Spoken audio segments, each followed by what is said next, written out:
मालवणमध्ये शिवरायांचा पुतळा कोसळल्यानंतर राजकारण तापलं। भ्रष्टाचार कुठे करावा याचंही तारतम्य सरकारला राहिलेलं नाही, असा हल्लाबोल शरद पवारांकडून करण्यात आलेला आहे। तर पवारांचं हे वक्तव्य म्हणजे इतर ठिकाणी ते भ्रष्टाचाराला समर्थन देतायत का, असा सवाल देवेंद्र फडणवीसांनी केलाय। दरम्यान महाविकास आघाडीकडून 1 सप्टेंबरला मुंबईमध्ये आंदोलनाची घोषणा करण्यात आली आहे।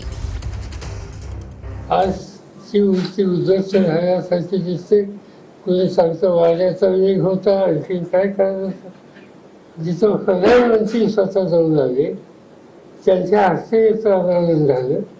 आज या ठिकाणी भ्रष्टाचार किती टोकाला पोहोचलेला आहे, कुठं भ्रष्टाचारी भूमिका घेऊ नये याचं तारतम्य सुद्धा या सरकारमध्ये नाही।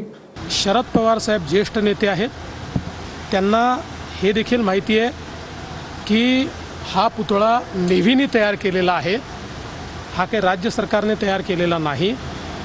आणि एखाद्या ठिकाणी भ्रष्टाचाराचं तारतम्य दुसरीकडे नाही असं कसं म्हणता येईल? भ्रष्टाचार कुठेच नको, भ्रष्टाचाराला आपला विरोधच असला पाहिजे, पवारसाहेबांचा विरोध असला पाहिजे। ते अशा प्रकारे वक्तव्य देत असतील तर मला आश्चर्य वाटतं की ते भ्रष्टाचाराला समर्थन देतात का? मग पवारसाहेबांसारख्या मोठ्या नेत्याला अशा प्रकारचं वक्तव्य करणं शोभत नाही।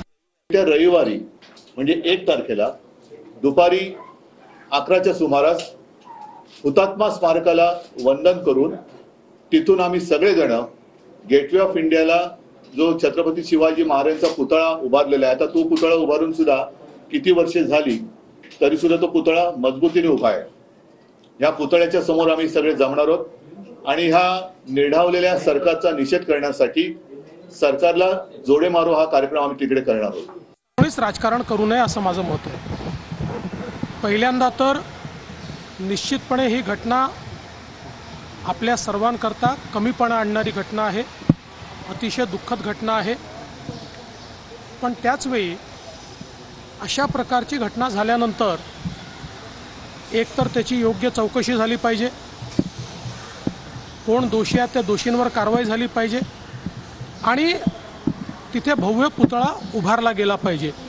या तिन्ही गोष्टींकडे आता त्याची कारवाई चाललेली आहे।